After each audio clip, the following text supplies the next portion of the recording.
Gabriela Galindo, welcome to Psychedelics today. Really excited to have you here.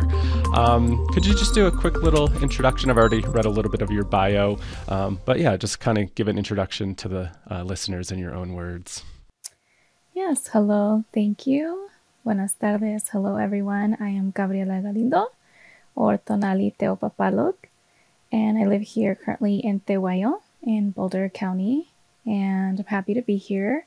I am a lot of things. I've worked for public health, I've been in the military, I've worked in higher institutions of education, and currently doing environmental and social justice work, organizing with communities of color, primarily who have been impacted by all of these injustices in the world, and I'm fortunate to get to do that work locally with our communities. And my work informs a lot of what we'll be talking about today here on the links between environmental justice and what's going on with the movement of sacred plant medicines. Awesome, thank you. Yeah, wondering if you could share a little bit about your entry point into sacred plant medicines and psychedelics. Like, how'd you get started and what was your path? Yes. Well, I think like many folks, I definitely felt like a weirdo growing up. Me too. I always I always questioned things like, why is it this way? Or why not? Why isn't it this way? So actually some of those deeper questions were questions I started having in college in astrophysics classes. I was studying first biochemistry, and then I took a nutrition course, and it was really rooted in nutrition, in biology and chemistry. So I switched, and so we had some biology courses, biochem classes, and I was like, okay, I'm understanding the world from this lens of how atoms move, how chemicals interact.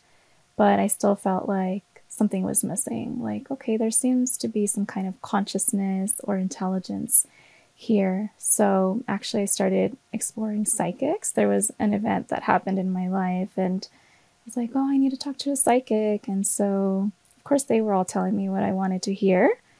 But then, you could, on websites, you could see like kind of what their abilities were. And so here I am being introduced to like chakras and energy, and just started, some of it really resonated with me. We all have these abilities of sight, of sound, but due to current society, like we don't really develop those.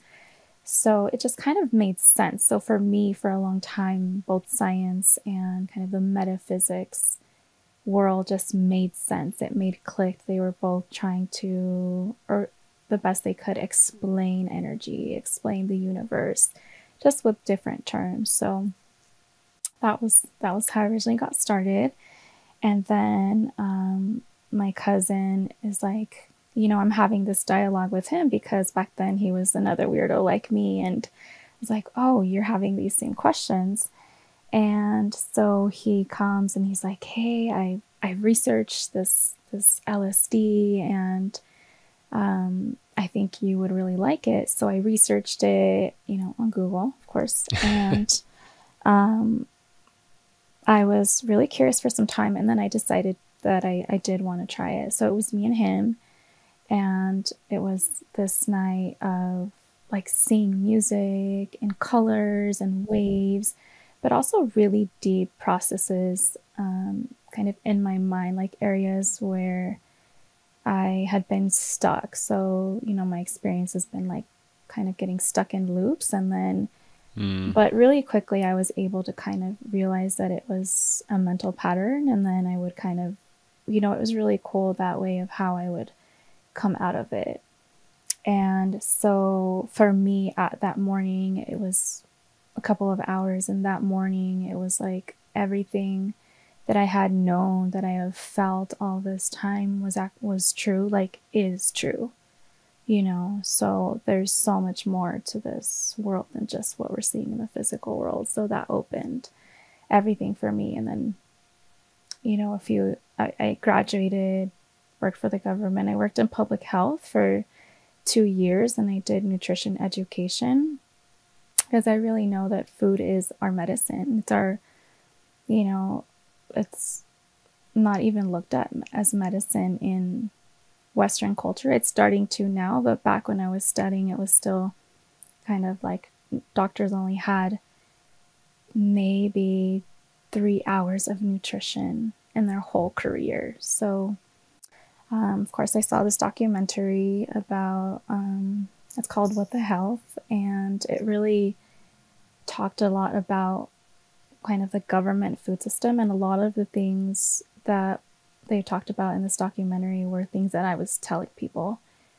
So this is through the government lens, through the FDA lens of what a healthy diet is. And I just started to really question of like, wait, there's a lot of corruption in the food system. There's a lot of corruption in the healthcare system.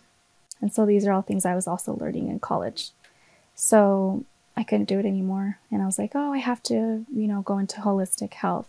So I started working at this wonderful apothecary called Herbs and Arts in Denver. And it was actually started by a pagan high priestess a long time ago. It was about 30 years in Denver. And so it was in the pagan tradition, and then eventually expanded into like folk herbalism and actually having traditional Chinese medicine doctor, or I think by now he's a doctor, but really awesome herbalist that would give formulas and for medical, but not through that lens, which is like, hey, this, Right. This could help you. And I would see, countless people from all over the world came, but we also had that witchy side of, making potions and oils. And so this was pre-COVID. And so there was this wave of people really interested in kind of like magic and spirituality of all traditions. And so that was my real introduction. And then I started connecting to sweat lodges, and I was invited to. That's another topic too. I was fortunate enough to work with a Native woman. She was Apache Chiricahua, and she was like, "I think you're ready. I'd like for you to come to ceremony." And so she was kind of sponsoring me to go into this community and start learning about my own roots, learning about the traditions here, the Native people here, which allowed me to start doing my own rooting work. And shortly after, she invited me to a ceremony with a Colombian Taita.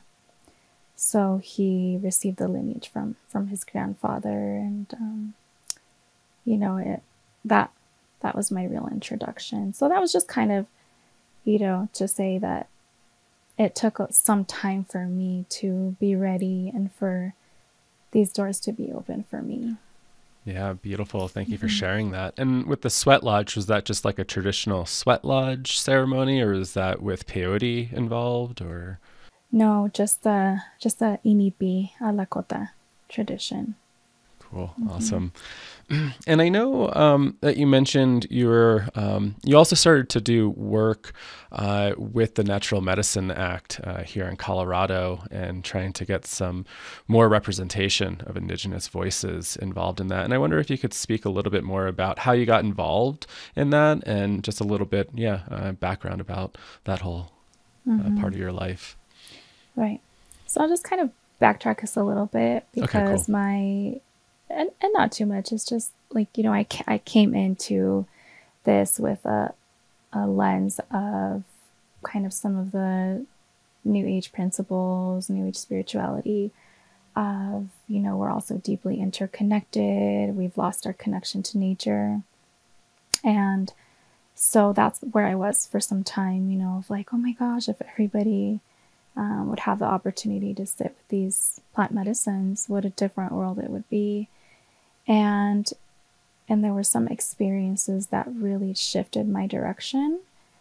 And, I think, we might dive into some of that later, but fast forward a few years, where now I'm doing environmental justice work at the kind of the city level, the local level, and have even delved into some national work. And that is being able to see how things like the Natural Medicine Health Act at the state level has big implications, especially on Indigenous communities. So it was about 2.5 years ago when there was a woman who had helped. She was working with Decriminalize Nature and had been part of helping decriminalize psilocybin in Denver, which that has passed. But she was able to see some of the problems that were already going on then, primarily equity and lack of Indigenous representation and consultation.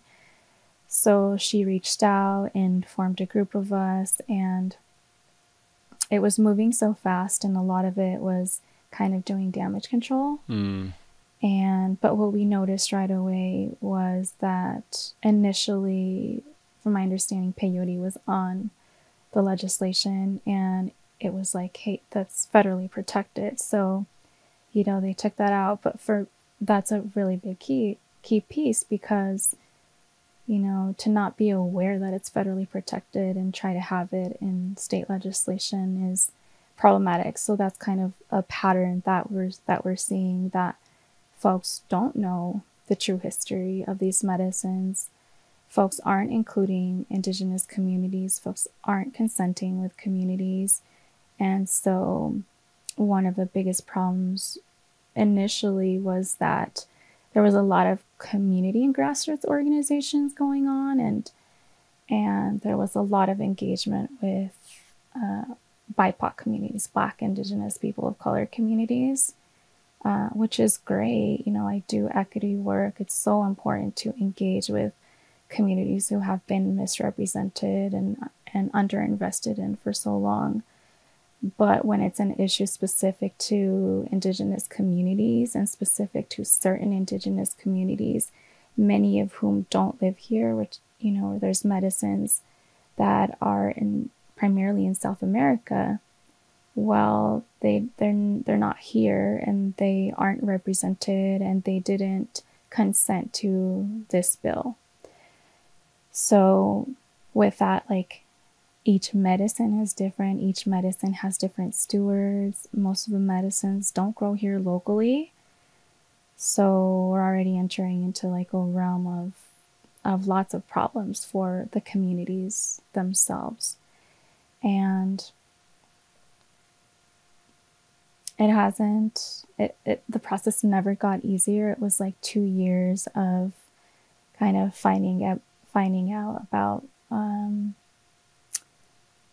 meetings, or okay, we have to go do damage control here, we have to go to this town hall, and not quite knowing the direction that this was going, but all throughout just continued to see people misrepresent our Native communities. So I also want to be clear that I don't represent all Native communities.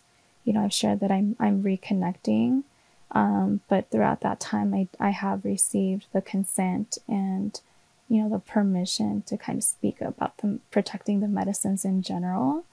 That is something that I feel good about myself, that I've done the work with my community, and they see the work that I'm doing, and there's this transparency that I have. But I also want to be clear that I cannot possibly, speak for the traditions of the Amazon, or speak for the Mazatec and the Zapotec traditions. And that is what we saw consistently throughout this time. And so some of my work has been around, why are folks misrepresenting Indigenous communities when they don't have the consent to do so? So when we're Why do you think that is? Oh, well, I think that's a big question. Yeah. I know. I mean, it is kind of interesting, right? Because psychedelics and plant medicines are so new to the Western culture. And it feels like we've grabbed onto it pretty tightly and quickly. I'd say maybe if the West did stick to our tradition, maybe we would be talking more about LSD and MDMA, right? Things that were developed. But yeah, there have been folks that have really gravitated towards these plant medicines and really kind of feel like they can be spokespersons of it right away, maybe after having like a ceremony or two and whatnot. And yeah, it's just, it is interesting to see how fast everything's moving, and just how, yeah, people do kind of start to represent that very quickly. Yes, it's really big, and I'll kind of start with that. We did see a lot of community organizing, a lot of involvement, or better involvement than I've seen, about underrepresented communities. So Black, Indigenous, people of color, which I know is also a term that, is contested. It's like, oh, it doesn't work for everybody. So I'm aware that language for communities who have been underinvested in continues to change. Like, there's a term I use one week and then the next week I won't. So what we saw was, hey, we're doing it for the people. We're wanting to heal veterans, and I'm a veteran too. So it was presented, when I saw canvassers, it was like, hey, this is to help veterans, which I think most people want to help veterans who are struggling. But there's this whole 80-page document about putting these into medically regulated model. And of course, what I've heard so often is the narratives of, we are all connected, which we are. We all have a right to healing, and these medicines belong to everybody. And so the last two are really, really problematic about the healing, because, we have to it's so important to understand the history of how these medicines were criminalized. Each medicine has its own story, its own kind of origins. I see it as cultures and people co-evolve with these medicines for such a long time, since time immemorial. And so when we hear, or I think when Indigenous communities hear they belong to everybody, it's like the lens of Indigenous communities isn't that they belong to us in that possessive way of Western culture of we own it and we can commodify it and we can sell it. It's actually a lot closer to, we are the guardians of, and we are the stewards of, and we protect the medicine just for its own sake. It has the right to live. So we're talking about rights of nature. And then Indigenous people are also protect so much of the world's ecosystems. So they're protecting ecosystems and protecting culture. And so that piece is something that doesn't always align with Western cultures and values of, especially because so much of it has been intentionally erased, and Native communities and Black communities have been forced to assimilate into Western culture, right? So there's this exploitation that has been going on of cultures for so long that I think it's easy to say, well, it should belong to us, and it does belong to us. Whereas for Indigenous communities, it's like, that's our culture. You can't take that. And the medicines are such, for many communities, not all communities, are so central to that. So you have now a whole system, state system, the way that the legislation was written, that the state now gets to regulate it. Yeah.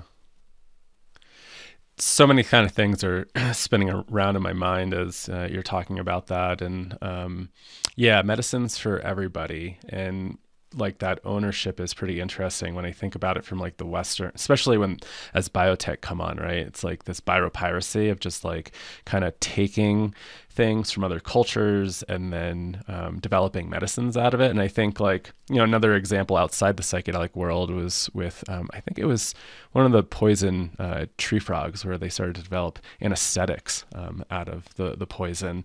And it's who really kind of owns that the intellectual property, if we want to use that term, around that, and like, do those communities get anything back for sharing that knowledge with different people? There was a past student of ours, I believe her grandfather, maybe father, was a roadman.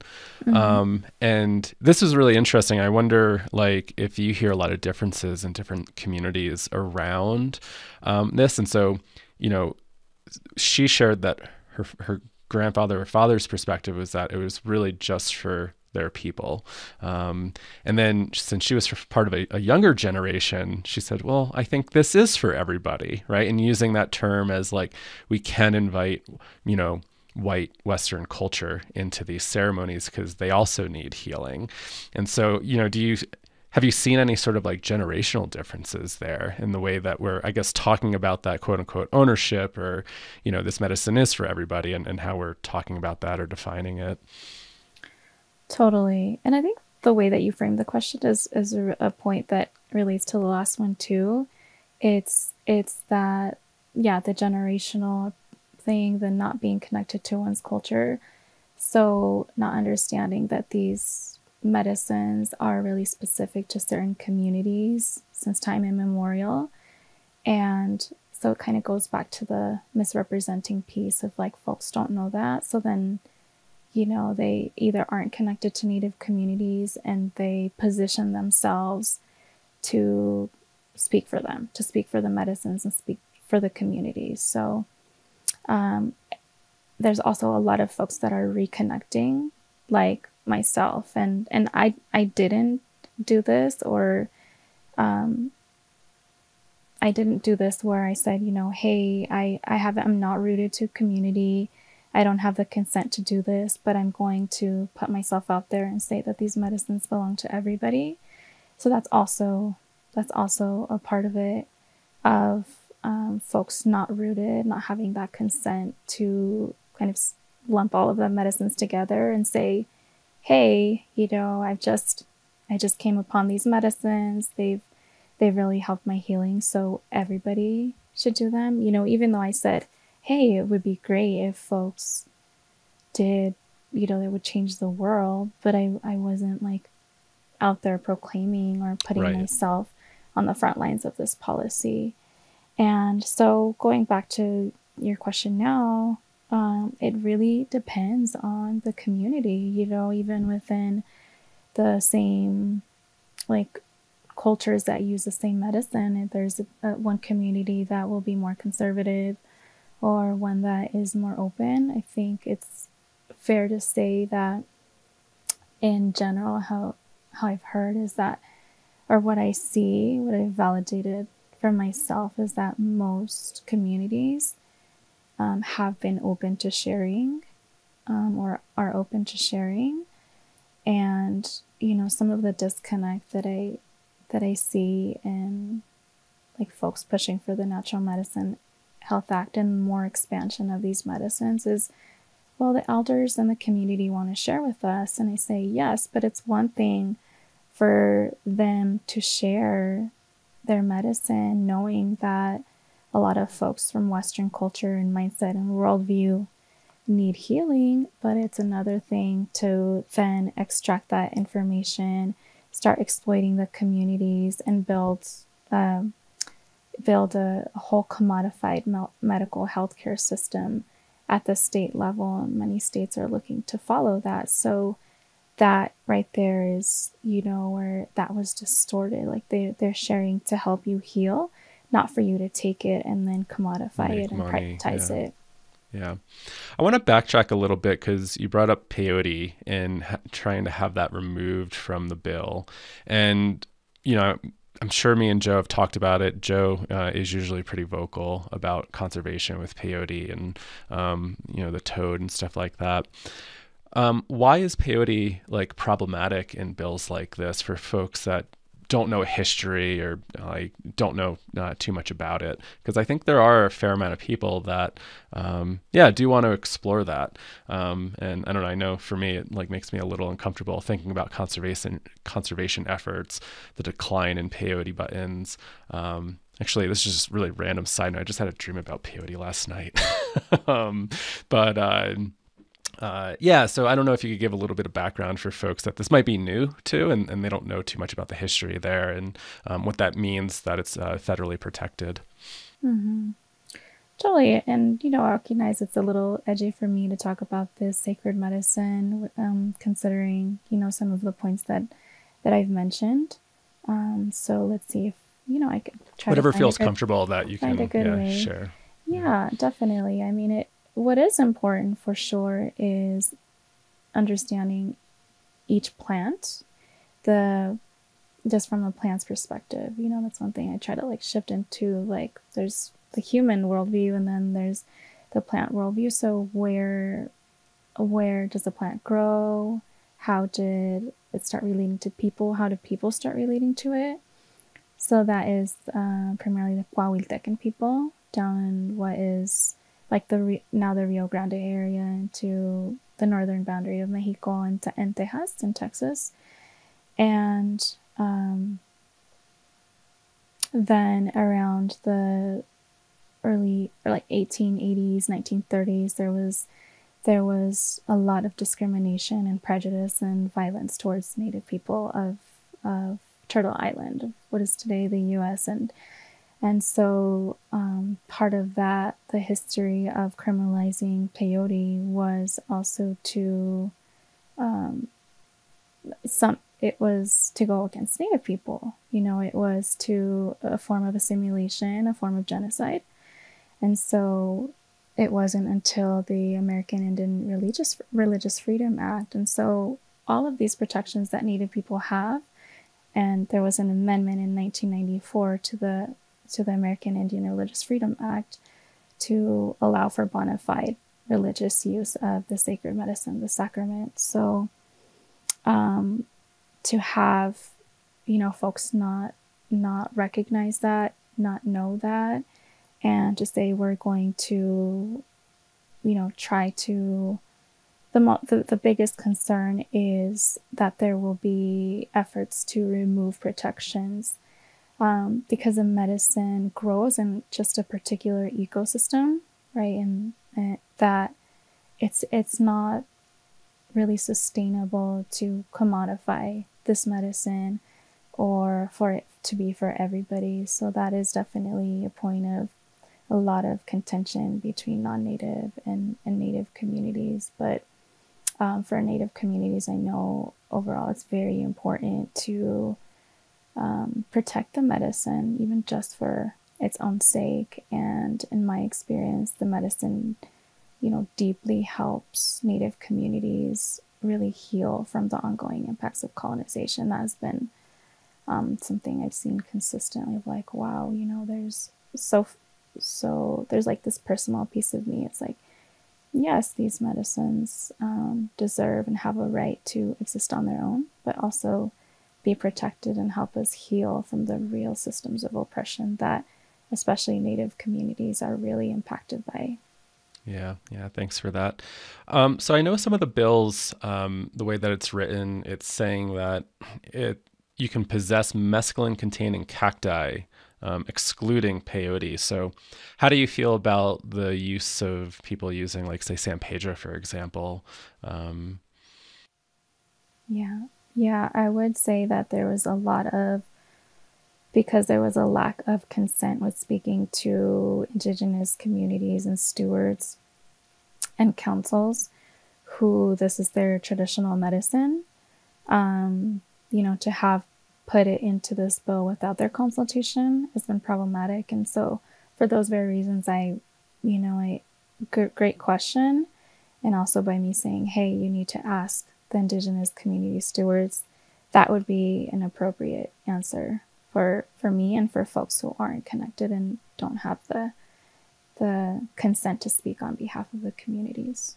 Yeah, thank you. Do you feel, I guess, similarly about, say, mushrooms as well, since that's the really big focus of the bill?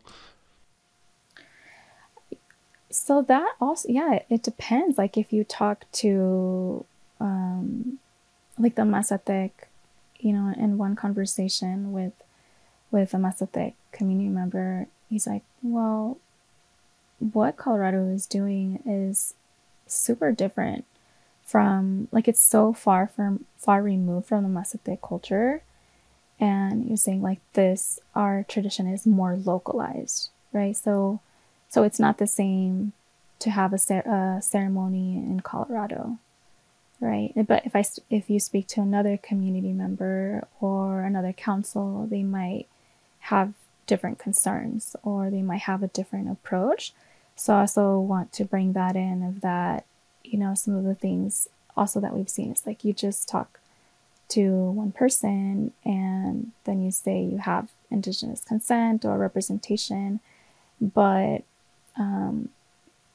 typically there's a council or some kind of, like, they've been giving that permission to kind of represent and speak for the community, which is one of the reasons that we're here now, because that wasn't done, or folks are claiming to have that the ability to represent, and they don't.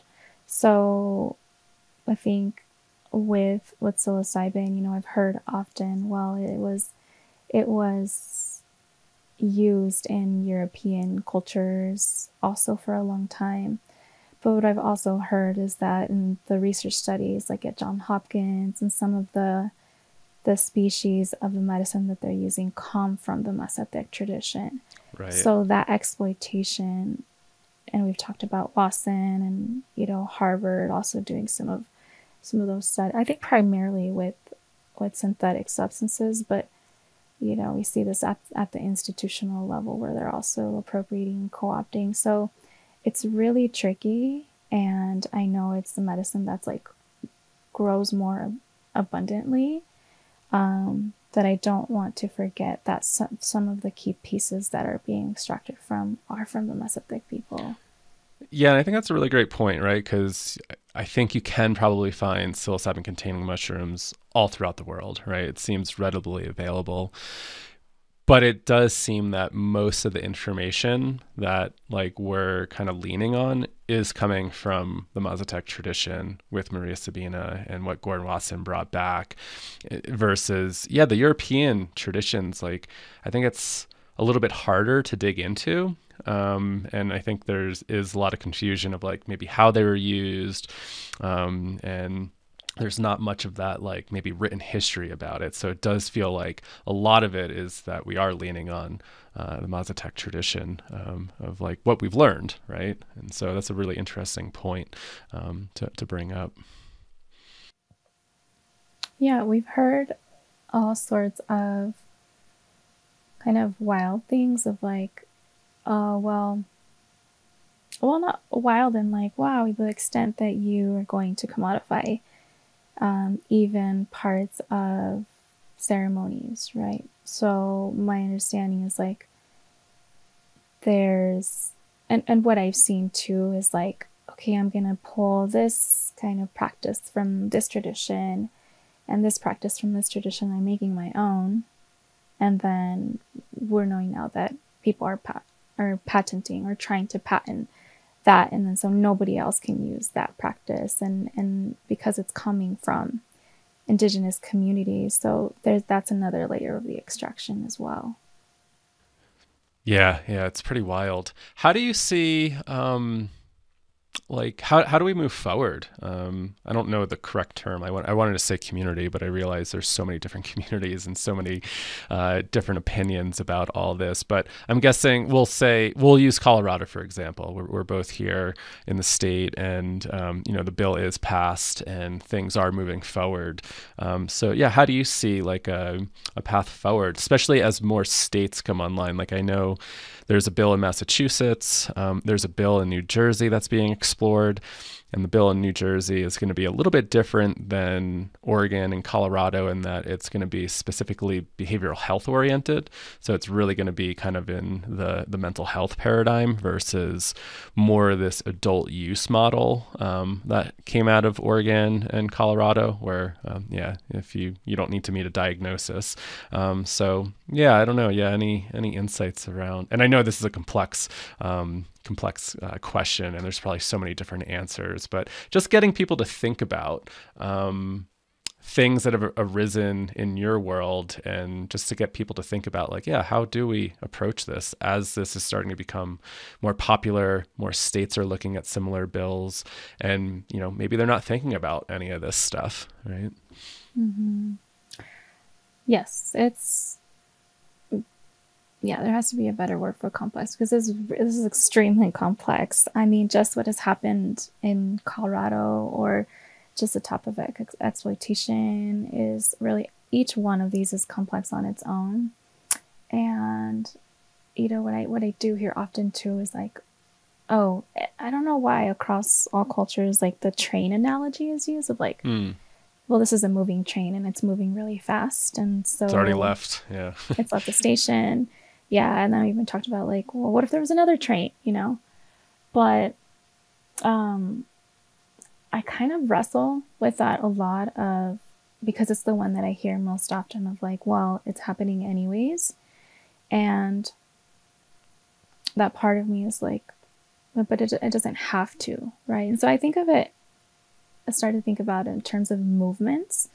So, you know, I don't use the term psychedelic Renaissance movement. I do it in quotations because, you know, what does that even mean? It's been around for a while. It's been around for a really long time through indigenous cultures and traditions. So it's newer in the sense for Western culture. But anyhow, it's a movement, right? And a movement is people organizing, people pushing or gathering together to bring this into like collective awareness for change. And so in terms of that, you know, I think one thing is that we don't have to participate in it. Like there could be a movement that is more in better alignment with what's really necessary for true healing. So that's one of the biggest approaches that I try to bring in, especially working in the environmental justice field and seeing how the psychedelic renaissance is kind of just one of many cycles of plant exploitation. And so in looking at it in terms of like, well, this has already happened with tobacco, a very sacred plant medicine of many indigenous nations in Turtle Island. And this was something that my friend Daniel Castro, who was, if you watched the MAPS protest last year, they said that this also has happened to coca, which is a very sacred plant medicine of the Andean traditions. And when the exploitation and I kind of see out of distortion at some point, then, you know, folks started to get into the space of abuse of the medicine, and the same with opium, you know, beautiful plant medicine tradition of Asian traditions. And now we're seeing opium addiction, opioid addiction, and fentanyl. And so, you know, what's next? So I kind of see this as going that way.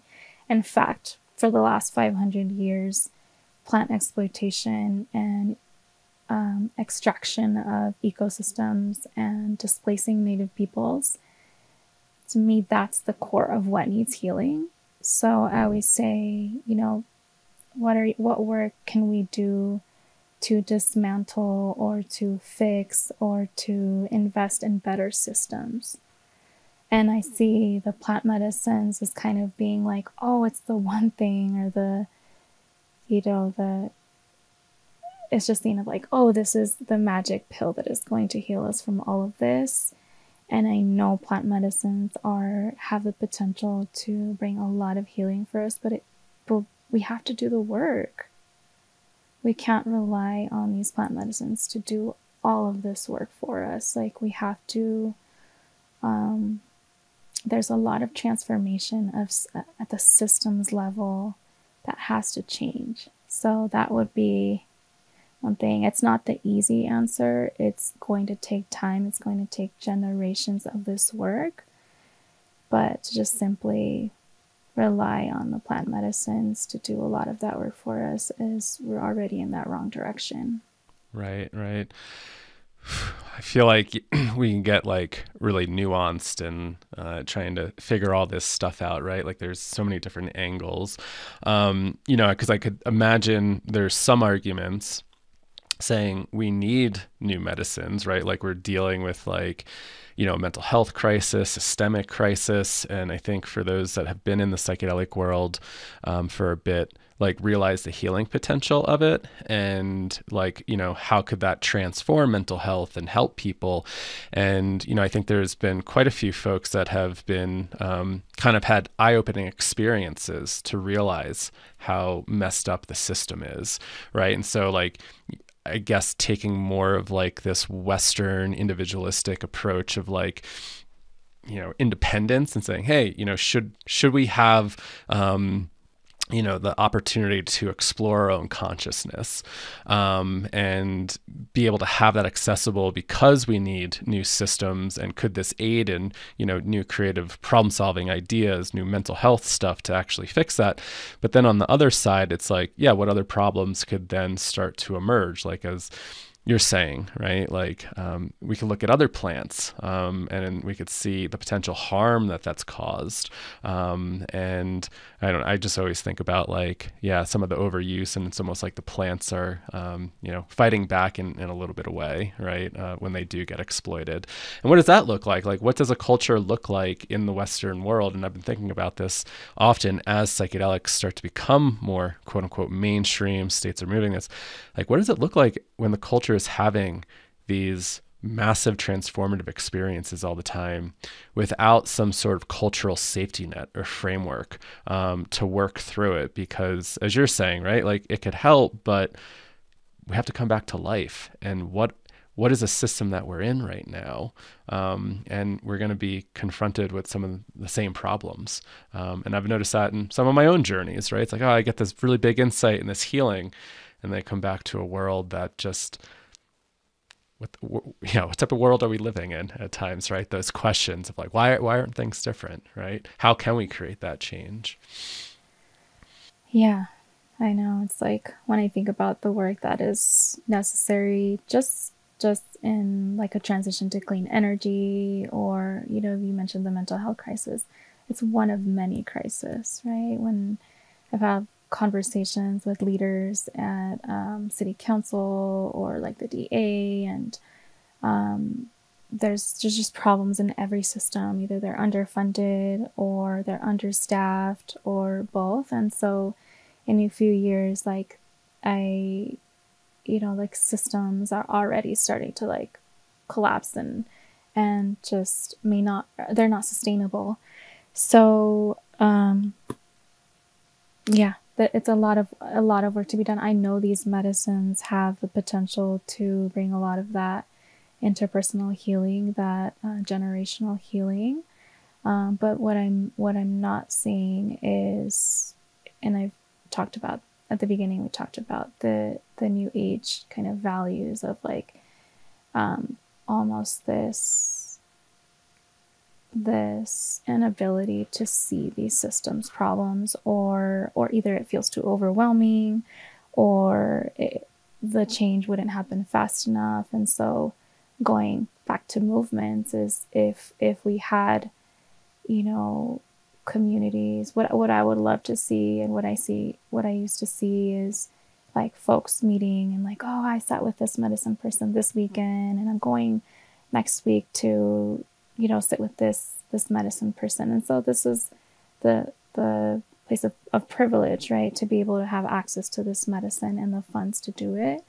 But I would love to see folks like, oh, hey, the folks on the Navajo reservation, they need help with their water infrastructure. So right. How can we organize to get them support? And so more community gatherings around those real, tangible system solutions that we need.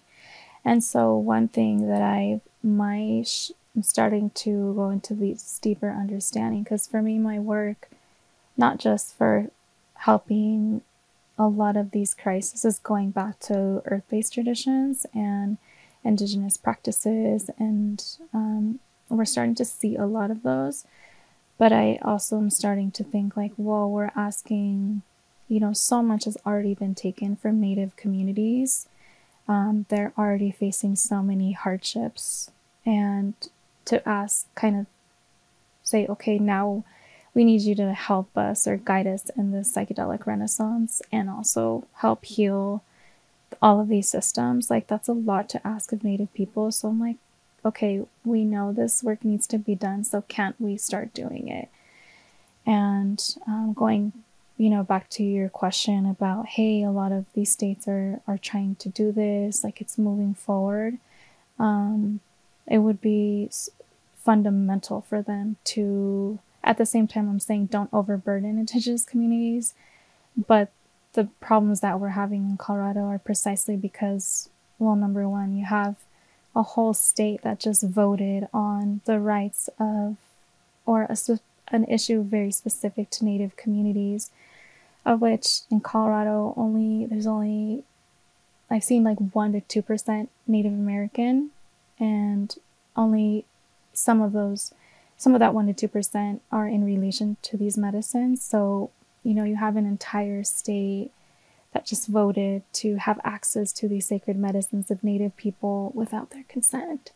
So this is just going to be multiplied and multiplied. I don't have the solution other than you cannot do any of this without consulting, for doing years and years of consulting and forming those relationships with Native people and giving them the support they need, not just to be able to guide maybe this movement in a much better way, in a much healthier way for all of us, but those real systems change too. Like, a lot of them don't have access to clean water, some of the basic needs. So there's a lot of work to be done for sure.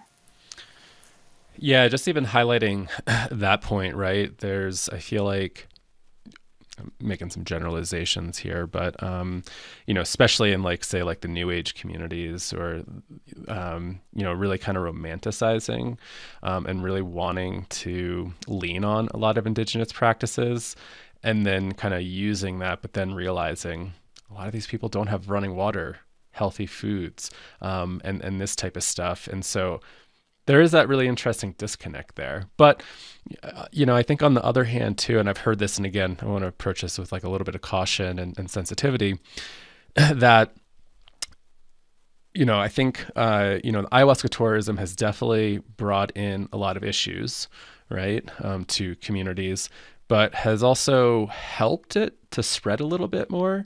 And, this might be depending on who you talk to, who you hear this from. But I have heard that, maybe a lot of the younger generations want to try to leave, wherever they're living, to a city for a better life. They're actually not interested in those, like, following the traditional values and lifestyles.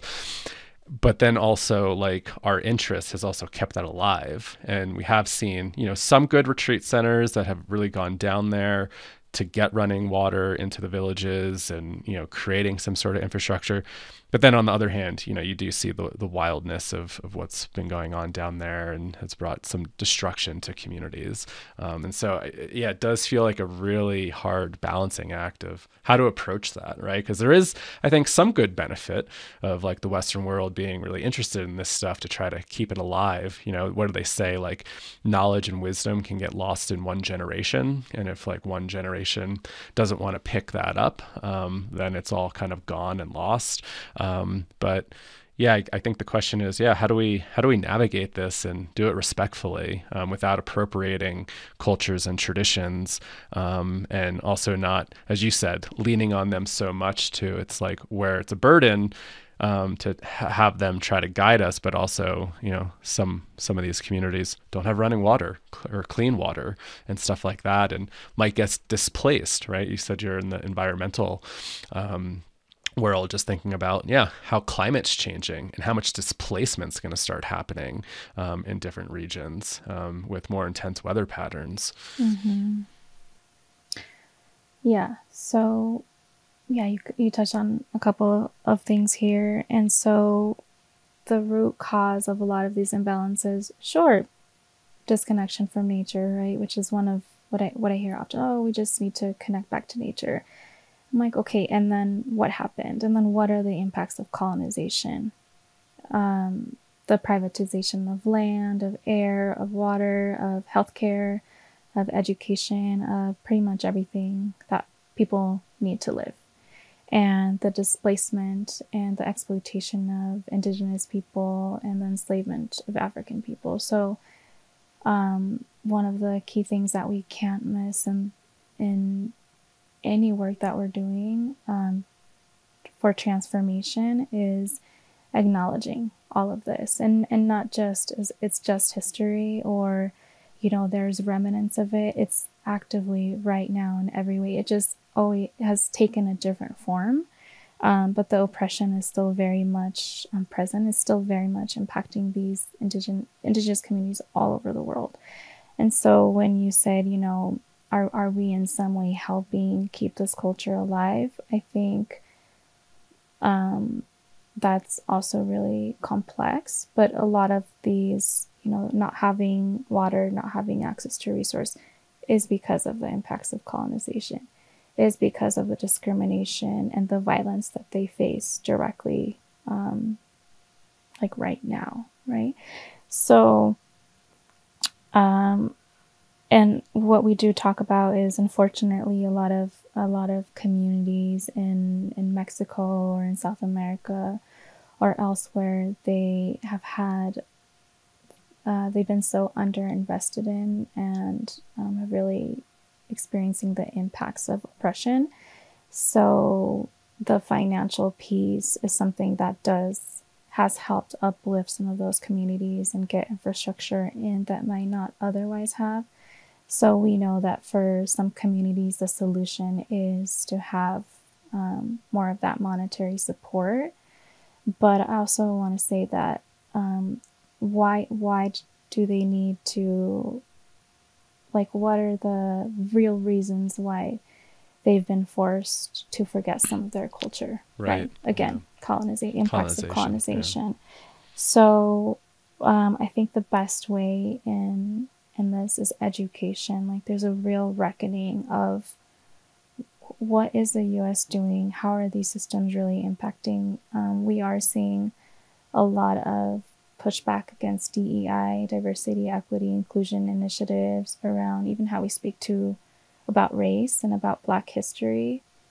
So that, for me, is not a direction that we want to go, not because we need to know. We also need to recognize that it's U.S. history, too. It's not Native people's history or Black history. It's it's the history, and it's right now, and it's affecting all of us in some way or another. I really think that doing that healing work will not just help Native communities or Black communities or Latino, Indigenous communities.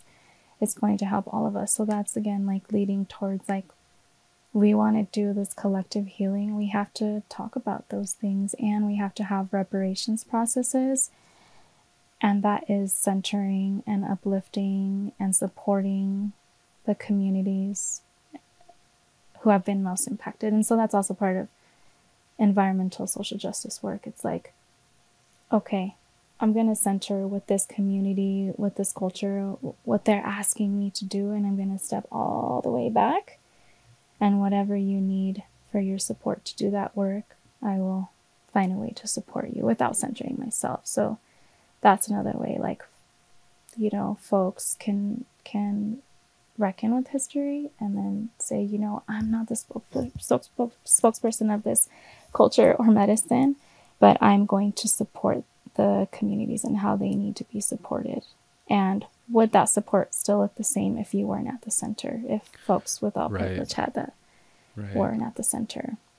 Well, and thinking about the support too, also thinking about your intentions around support and what you think is important there. So as you say that, it reminds me, I had a friend that was a social worker, and they were doing kind of repairs down at, I think it might have been Mexico or like somewhere else, but like when natural disasters and stuff would happen and, you know, big hits to the community, they would go down to try to rebuild.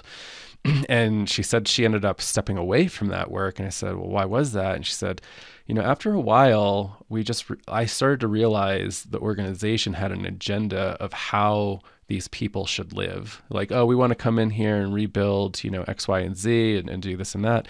But like when I, you know, really sat there and listened, these people didn't want that. Right. And so I think it is important to really pull back and think about, if you are in those roles, like to really be able to listen to those communities. Like, you know, why would we want them to have, you know, say X, Y, and Z, if they're saying that they don't want it? Is it because we think our way of life is better, more advanced, and everybody should have that? Or, you know, are we taking traditions away from folks, and that's what they really appreciate? And I forget.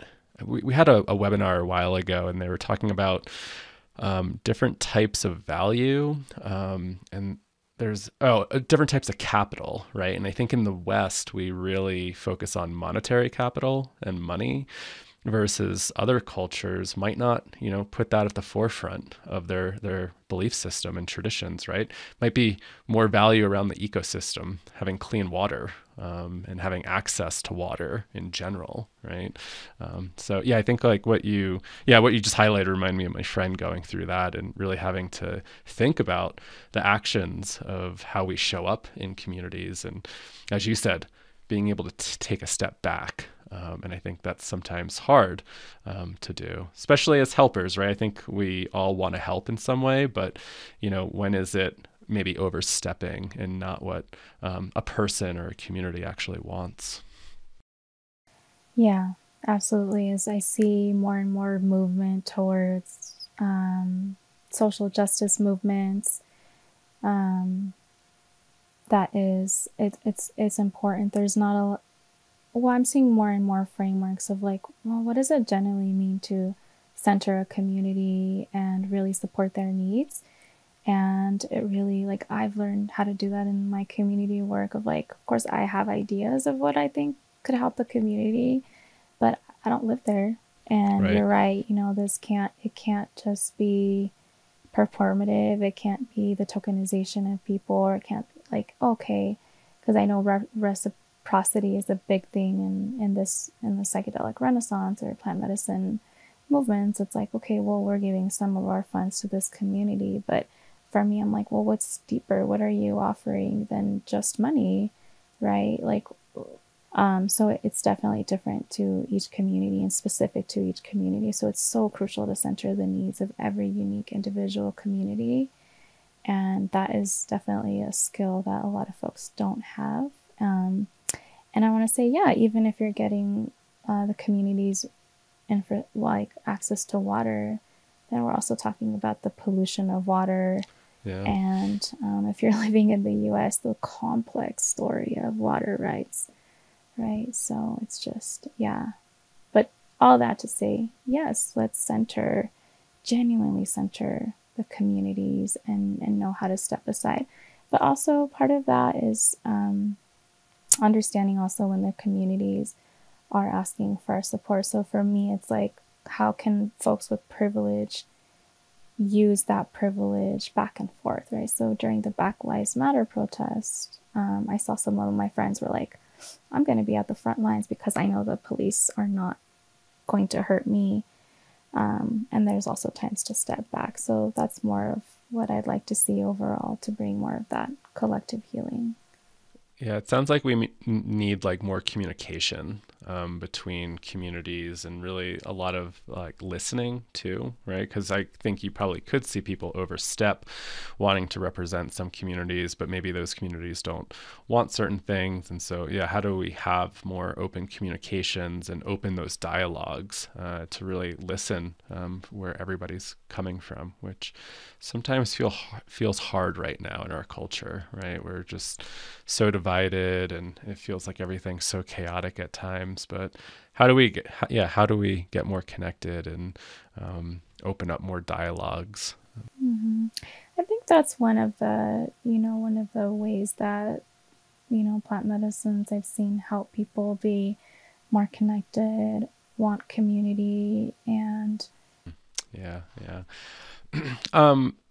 We're getting at time, but I would just maybe love to hear a little bit about like if Colorado, and you can approach this from your opinion, but just thinking about how the bill unfolded, and I think you used the term like a better system, and I think you meant that just in general systems, like, what would that have looked like for this bill to roll out in a better way, where it could have been maybe a little bit more representative of Indigenous voices and communities, and yeah, how would you like to see like a bill roll out if other states are starting to do this? mm-hmm. Yeah, that's a really tricky one. So I would say that I don't think that if it was, so to be clear, it was not led by Native people. It was not initiated by Native people. It was not, or communities, so people and communities. It was not something that I don't think that if Native communities, and this would be like at least like 5 to 10 years of, because we have four the way that they were criminalized to begin with is the active component, right? But they're more than the component. So I don't. It's really hard for me to imagine Native communities like deciding to put this into a legislation or Right. kind of grouped in as all medicines at the state level or at the regulatory, for the state to regulate it and for law enforcement to be involved. So I don't think that's possible.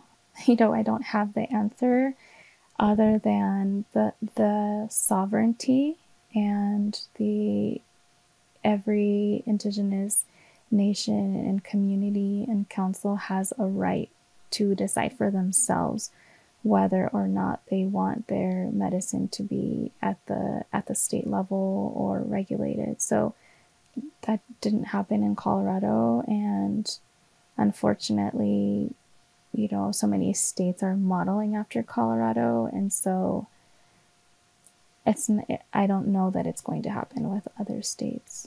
Yeah. Unfortunately. Do you think that if we went back to, say, more of the synthetic compounds, would that be different? So, well, I guess like some of it's semi-synthetic and whatnot. So like, yeah, what if some of these things like really looked at synthetic psilocybin, or I don't think we'll ever get to the point where they'll do that with LSD, but it would be interesting if they really leaned on that Western history of LSD. But do you think that would be a little bit different than including, say, plant medicines where there's such a lineage and tradition? Mm-hmm. Totally. I think initially when I first started, I was like, why? Even though my first experience was with LSD, a synthetic substance, was tremendously beneficial. And I do think about this often, when I think about ketamine therapy or the more the synthetic substances, like they're great. And I think I've become much more open to that being part of Western culture and something that Western culture can continue to develop and do more research and do more treatment for people.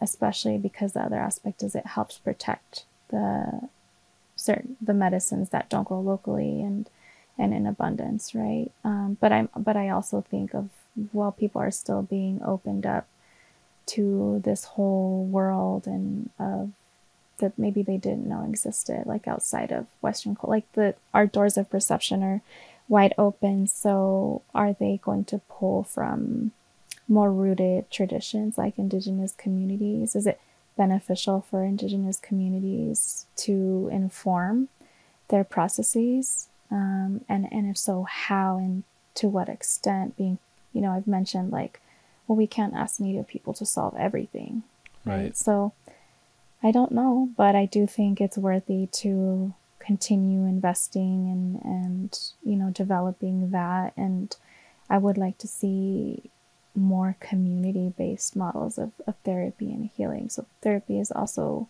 comes from Indigenous traditions, right? It was also now something only a licensed person can practice. Mm-hmm.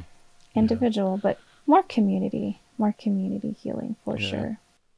I will say I do appreciate Colorado taking more of the decriminalization, like those two bills, and having the decrim and being able to grow gift. It felt a little bit more accessible in some way versus like if we're comparing it to Oregon, where it needs to be done in a service center, kind of strictly regulated. I think some of these other places. So I know when like Colorado did kind of put some of that stuff out, I was like, oh, it does sound like there will be a little bit more accessibility than say like how Oregon approached it, or how say New Jersey is going to be approaching it. That's just for mental health. I don't know what the Massachusetts bill looks like, but and I know Colorado is still trying to refine all the rules and regulations and stuff like that, but there was a little bit of excitement of like, oh, this is different than what Oregon has done, and it does seem like it does open up a little bit more of that community use and maybe protects that a little bit more.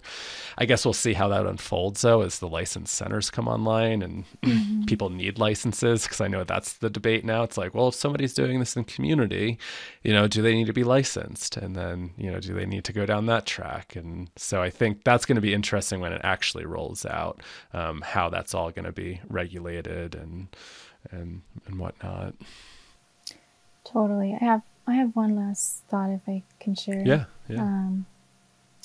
So the idea, and this is like in general, right? But like the idea that a plant is illegal or criminalized and you can go to jail or persecuted for it is like, it's wild. It's crazy. For me, it feels wrong to criminalize nature ourselves. And so, but it did happen, right? And each medicine has a story of cannabis being a primary one of like anti-Black and anti-Mexican rhetoric. So, and my question is like, would people still keep pushing for that decriminalization, even if the community said that they want to keep it criminalized for the protection of their culture and their ecosystems? And I think those are also deeper conversations that, again, just point to like, you can't make these decisions at such a massive level without even consulting these communities for extended periods of time to where they decide. Like it does have to be led by them. Otherwise, we're already going into these patterns of massive exploitation and harm that they cause on people who are seeking healing from these very systems. Yeah. Great points there. We're at time, and I feel like we could just keep talking about this because I think this is such an important conversation to be having and exploring. But I know you are helping out with this event called Boulder Wellness Week down in Boulder, Colorado. And you're going to be helping out with some panels there. And I wonder if you could just share a little bit about the event, what you're up to, and what you hope to get out of it with the panels that you're leading. Yeah, totally. Boulder Wellness Week here in the Ohio, Boulder, October 16th through 20th. And I'm organizing along with co-organizer Philip Wolf, who's pretty well known in the cannabis kind of realms. And so, my whole intent is to center local Indigenous community members and elders. It's one of the first opportunities that we've had to genuinely kind of be given the platform and the resources to bring in and center Indigenous voices and perspectives. So, some of the things that we've talked about, like, hey, this is a pattern of exploitation, like with corn, with tobacco, with different plants. And so we'll start off with kind of, hey, this exploitation, we started being off balance with our relationships to plants like 500 plus years ago. This is the story of corn. This is the story of tobacco, and it's realistically leading to exploitation of these sacred plant medicines and the impacts. And then also, I really want people to hear the story of plants themselves rather than as a footnote. So we're going to do a little bit of theater, a little bit of people being the plants. And then, oh, that's interesting. Yeah, I'm excited for that. And then the second panel is more directly the impacts of this bill, of like personal use too, of like this, this exploitation and the harm that's coming from it. So we'll have local elders coming. And then we just had the idea and just finalized it for that Thursday of that morning. So this is all October 17th. The 2 panels are 2 to 3:30 and then 3:30 to 5. But before that, we're going to have similar to the despacho ceremony. It's an Andean tradition, and it's a community ceremony. It's all about giving back to Mother Earth, and it's such a beautiful ceremony. It's short, but we thought what a perfect way to incorporate this into talks about being in more balanced relationship with plants, people, and ecosystems. Beautiful, beautiful. And if people wanted to learn more about that, where could they find more information? Yeah, I probably should have looked this up, but Boulder Wellness Week, there's a calendar, and you can, I think how I found myself in the panels is you can look me up, Gabriela Galindo, or look at the events on Thursday, and it should come up there too, and they're 2 panels together. So sweet. It's called Balance Relationships to Sacred Plant Medicines. Awesome. So if you're listening and you're in the Colorado area or want to come in and see more of Gabby and the Indigenous people as well that will be on the panel, definitely check that out. And we'll have a link in the show notes where people can find it and whatnot. Do you have like an online presence if people want to learn more about you? Do you have a website or social media that you want to share or anything else? I'm not much on social media. It's probably good. but yeah, I think just continue to do a lot of decolonization and learning colonial ways work and reparations processes far more than land acknowledgement. I think that is where the core of a lot of my work really comes from, and what kind of think is a gift for all of us. So. Awesome. Thank you. And any final thoughts that you want to leave folks with?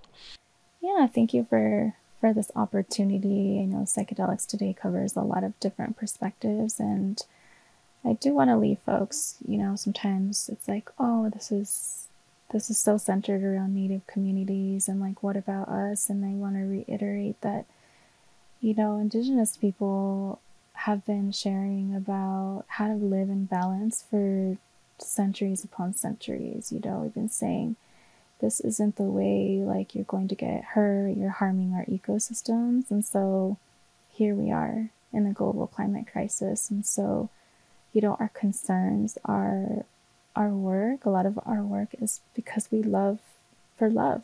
We're doing it to help everybody, not just our communities. So I think it's time that we really listen and center those folks who have been doing this work for such a long time. That's a beautiful way to end. Mm-hmm. Yeah, I really appreciate that. Thank you so much for your time today, and hope this lands well for folks out of that love too. Yes, and thank you for your time and coming on the show and sharing all your wisdom with us. Really appreciate it. And thank you, everybody, for listening. And I hope you enjoyed this episode. So, Gabriela, thank you again, and I'll hope to see you down in Boulder. Thank you so much, Kyle.